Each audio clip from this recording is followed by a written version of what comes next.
porque nosotros nos damos cuenta que existe una lengua en común en una población porque varias personas que hablan apelan a los mismos códigos o a los mismos significados. Pero al mismo tiempo, la lengua no está en ningún lado, está solamente en las hablas. ¿Correcto? Había el otro día también una duda con respecto al lenguaje, fue la que creo que por acá estaba la persona que me lo preguntaba, pero podríamos decir que en esto habría una cuestión que tiene que ver con una historia nacional. Bueno, vamos a...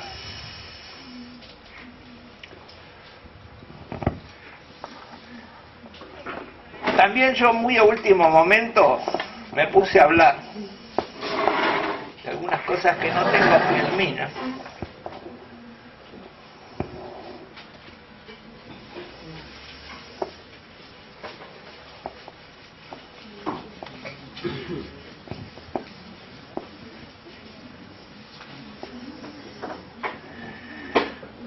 Bueno, a último momento hablábamos de que la lengua escrita es mucho más vieja que la lengua hablada. La lengua hablada es mucho más vieja que la lengua escrita, mientras que la lengua hablada tiene más o menos alrededor de 15.000 años o más. La lengua escrita tiene más o menos 1.000 o 2.000, y que se empieza universalidad menos de 500, o sea, con la imprenta seguramente. Los egipcios tenían escribas, por ejemplo, que son una población muy...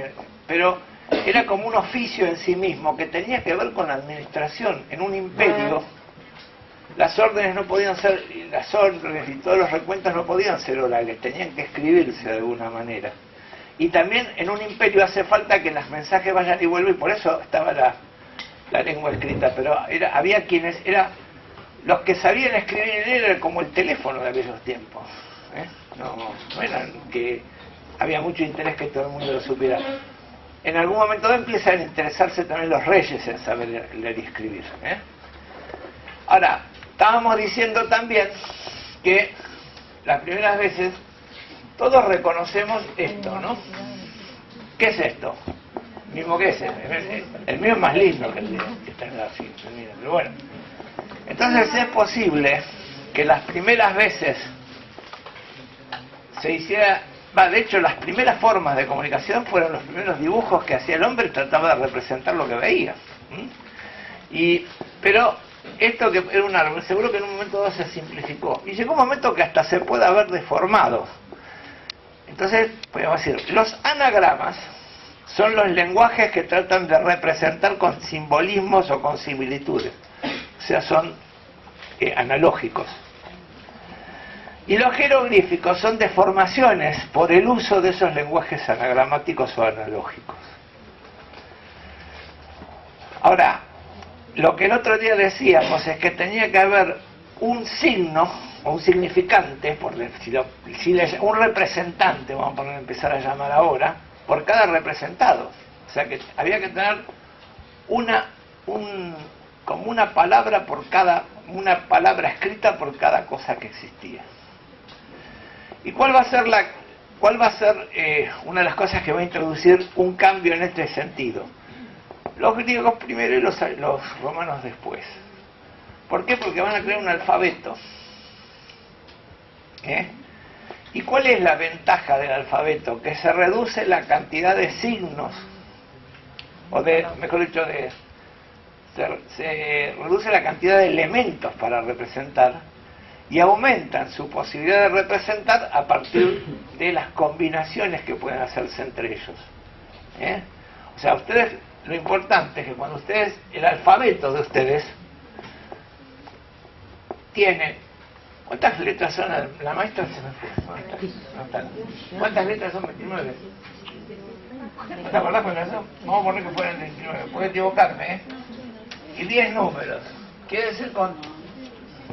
¿Cuántas son las letras? A ver quién hizo la escuela última. A ver. 17. ¿27? 27. ¿En la 27 contás la CH o no la contás?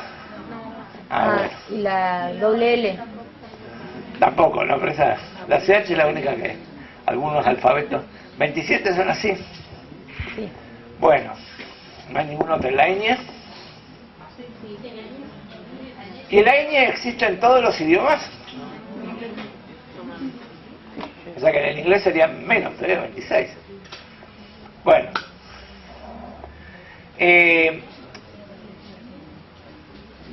Trato de volver.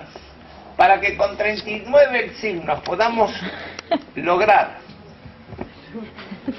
producir todas las palabras, lo que hace que eso sea así es la posibilidad de combinar.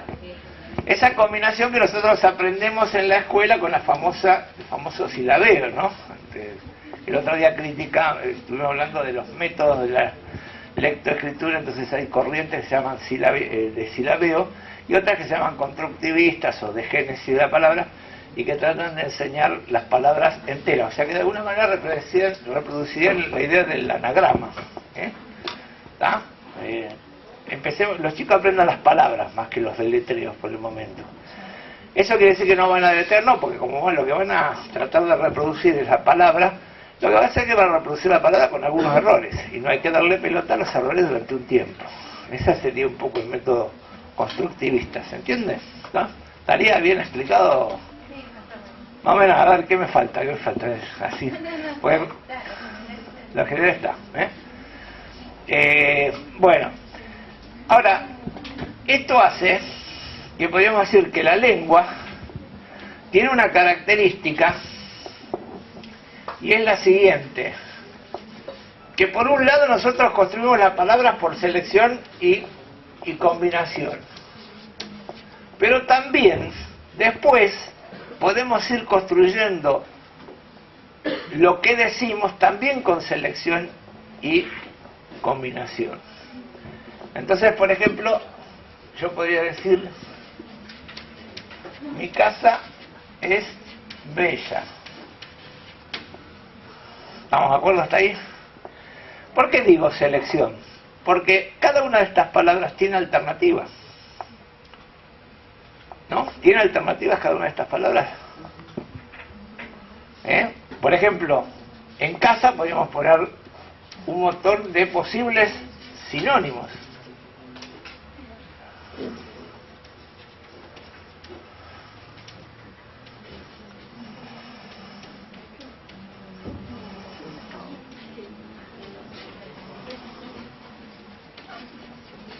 ¿Estamos de acuerdo? ¿Alcanza a leer? ¿Alguno que esté cerca que lo lea en voz alta? A ver. Las alternativas, ahí puse yo algunas que se me ocurrieron: rancho, hogar, chalet, penthouse. Inmueble podría ser también. ¿Está? Mi propiedad también podría ser. ¿Qué pasó? ¿Algo dijiste recién? No, departamento. Departamento, sí. Podría ser. ¿Qué más podría ser? Mi bulo, dirían algunos de acá seguramente. ¿Qué te reímos? Bueno, pero ¿todo esto para qué sería? Acá también podemos encontrar alternativas, ¿no?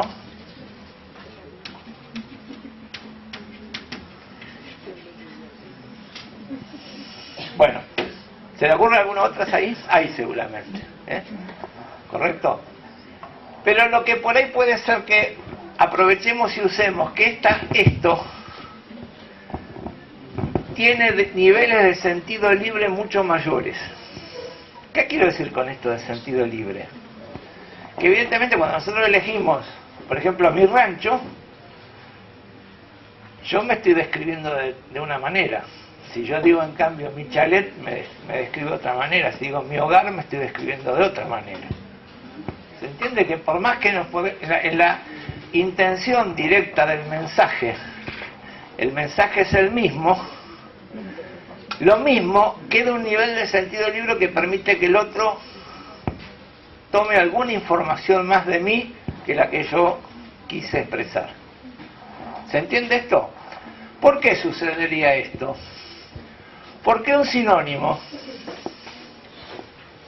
si nosotros hiciéramos teoría de los conjuntos, un sinónimo tiene un nivel de sentido compartido, pero tiene un nivel de sentido libre. ¿Está? ¿Hasta ahí? Entonces, cuando nosotros hablamos, combinamos las palabras de determinada manera, que es, hacemos sintagmas, hacemos construcciones sintácticas de determinada manera, y también elegimos las palabras, los sentidos, no solo por el sentido que queremos denotar, sino por algo que también le vamos a dar otro, vamos a agregarle, que es un sentido libre y que va a ser lo que vamos a connotar.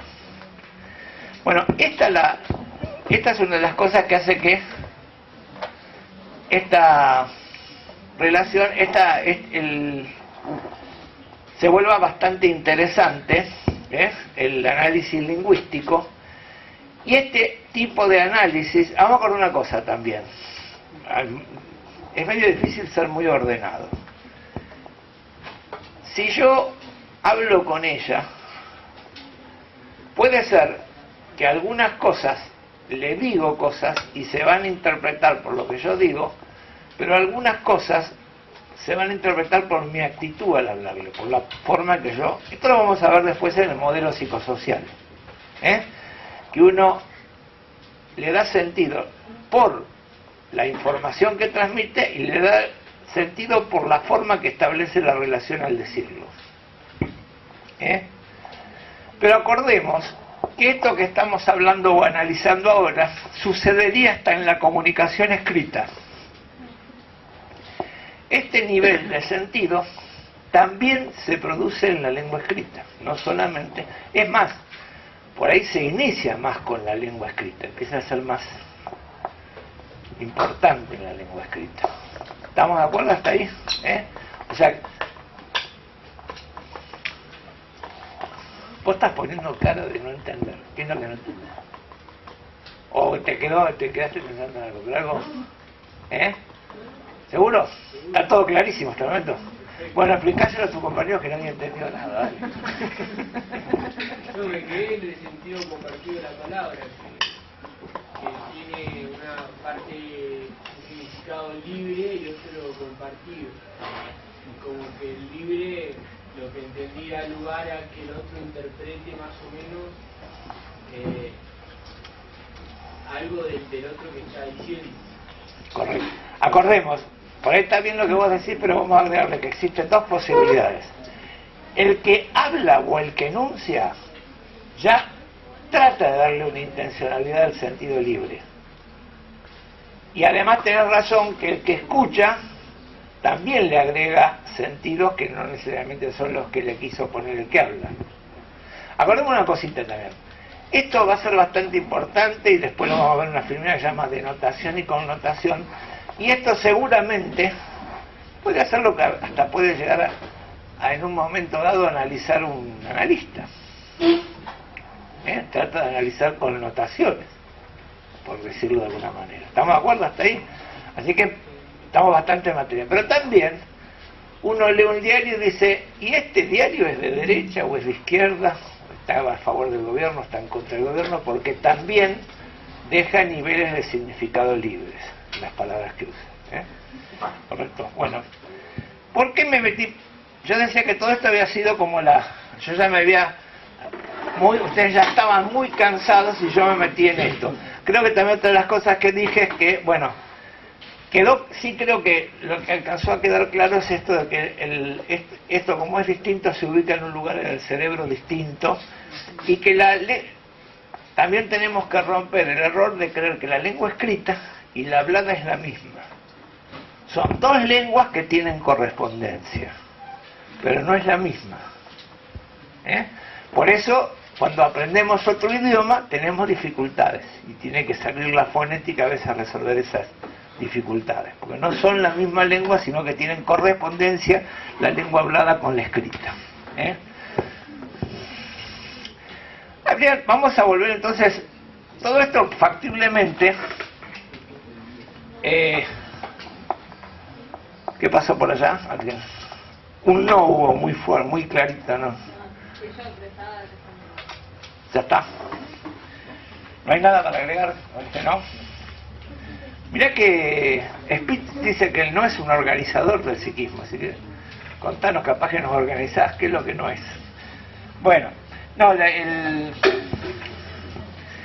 me faltaría decir algo más de lo que venía diciendo Spitz. Vamos a volver, porque en todo caso Spitz establece entonces esta relación entre el significante. No, Spitz, ya me quedé con Spitz, Saussure, perdón, Fernández de Saussure, ¿no? Plantea esta relación en el signo, y a ver cómo era la historia. ¿Qué va a decir también Saussure sobre esta relación? ¿Cómo la va a describir? Va a decir, dijimos que los dos pueden ser construcciones humanas, en un momento dado, en el modelo psicosocial, vamos a hablar de comunicación digital o de comunicación analógica y digital. Eso me dijeron que lo habían visto ya en Psicología 1, así que puedo apelar. ¿Se acuerdan del segundo axioma de la comunicación? O el tercero o el cuarto, creo que es el segundo, pero dice que la comunicación es analógica y digital. ¿Se acuerdan? No tengo ni idea. Pero entonces, ¿qué axioma aprendieron? Solamente el primero ustedes. No lo tomaron. No lo tomaron. Por eso. Estaba como en bibliografía. No lo tomaron, así que bueno. Entonces, No nos llegaron a programa. Ayer me convencieron que lo habían visto, perdónenme. No, pero yo, para no reiterar demasiado, no le estoy haciendo ningún reproche. Pero, a ver, a mí me gusta... ¿Cómo? Son fallas del sistema. Son fallas del sistema. Bueno. Lo mismo que el sistema falle no quiere decir que ustedes no salgan fallados. Bueno, vamos con una cosa. ¿De dónde sale la idea de comunicación digital? Ya que sí lo escucharon el axioma, aunque no lo sepan describir. Eso de comunicación digital, sí lo escucharon. La comunicación puede ser analógica y digital, no lo escucharon. Bueno, lo vamos a tener que usar también para este modelo, pero... ¿de dónde sale, por ejemplo, la palabra digital? ¿Qué quiere decir digital? Alguno nos diga qué quiere decir digital. ¿Escrito? ¿Qué? ¿Escrito?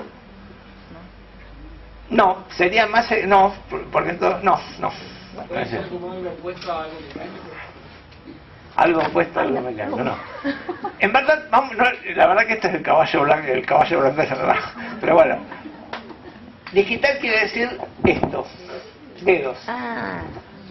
¿Y por qué dedos? ¿Por qué quiere decir dedos? Esta es la etimología, pero no quiere decir eso solamente. Porque la primera forma de contar que tuvo el hombre fue los dedos. Y por ahí los dedos representan, porque eran 10, los números. Los dígitos. Que son los dígitos para los maestros. ¿Vos también sos maestra? No. No. No sos maestra. Bueno. Entonces, la idea de dígito es esta, que sale de ahí. Pero le vamos a extender la palabra digital no solo a los números, sino a todas las formas de representar. Porque ¿cuál va a ser si la característica del dígito? Que el dígito es un invento del hombre. El número no estaba en la naturaleza. El hombre inventó el número para poder describir la naturaleza. Entonces, la idea, ¿de dónde viene? Porque la primera vez que yo usé la palabra digital, ustedes ya ni siquiera ya... Pero fueron porque habían salido unos relojes que se llamaban digitales. ¿Alguno alcanzó a vivir la generación de los relojes digitales? ¿Qué eran los relojes digitales?